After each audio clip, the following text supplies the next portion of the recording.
Hi, Phil Schoenberg, Fastpitch Power. Congratulations to Florida State University Seminoles on their first ever national championship. Very well deserved. After the tournament was over, a number of our advanced students had made an observation, which we certainly have made in the past, but I think it seemed to be a little bit more prevalent and relative to them at this particular point in time, saying, Coach, it seems to us that the pitchers at this highest advanced level are really only throwing one or two pitches. Why is that?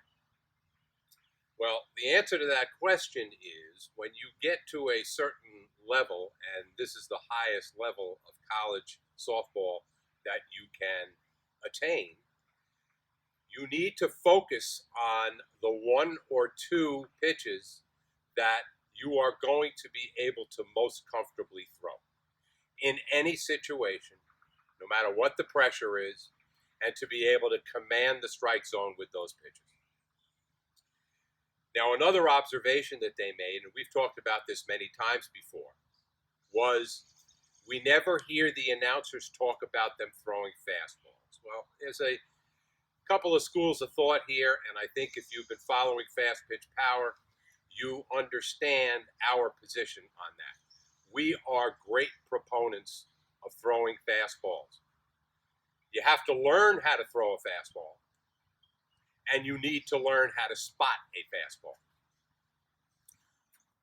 A fastball sets up so many of your other pitches that, to me, it is a disservice to the athlete to not be throwing or teaching fastballs. Major League Baseball, in any given year, the total universe of pitchers, we've discussed this before, will throw somewhere between 60 and 65% fastballs. So why should that be different in softball? We'll discuss that further later. But as far as movement pitches are concerned, yes, you may be seeing these highly advanced pitchers only throwing one or two primary pitches, but how did they get there? We've all had it if we're coaches. We've all had this situation occur where young pitchers will come to us and you'll ask, how many pitches do you have? Oh, I have 7.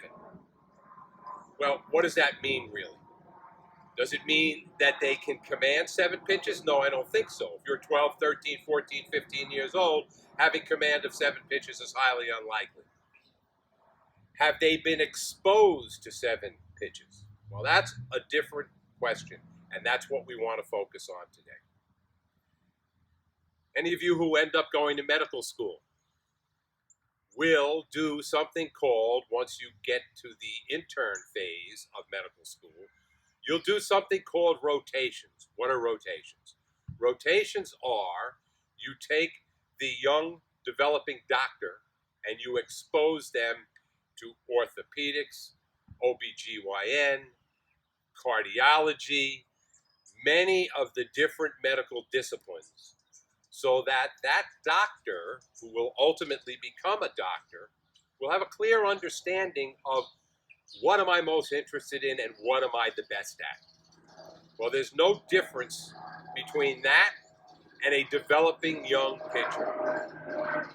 The more pitches you are exposed to as a young developing pitcher, the greater the chance that you will be able to choose those 1 or 2 pitches. And I'm not including changeup and fastball here. I mean 1 or 2 pitches. We like to take our more advanced students and focus them in on 1 up, down, drop ball, rise ball, and 1 in, out, screwball, curveball. Coach Jill will talk about which ones she prefers, and over a period of time, I'll talk about ones that we prefer or I prefer. And those pitches that they are exposed to when they're young athletes, all of them, will give them a great sense of what it is that they will ultimately be comfortable with when they're standing in the 8-foot circle, not at a pitching lesson or a practice, and there's an umpire and there's a scoreboard and there's an opposing team. What pitches am I comfortable throwing in any situation at any time? You will never know that unless as a young pitcher, you are exposed to all of them. So, if you're taking lessons, if you're an 11, 12, 13, 14-year-old pitcher, and you want to know what pitches you should be working on, all of them. Probably by the time you're playing serious travel ball as a 14-year-old, a 15-year-old, you'll want to start focusing in on the ones that you feel that you are best suited to command with maximum speed. I hope that this has been useful. Love to hear your comments on this. Talk to you next time.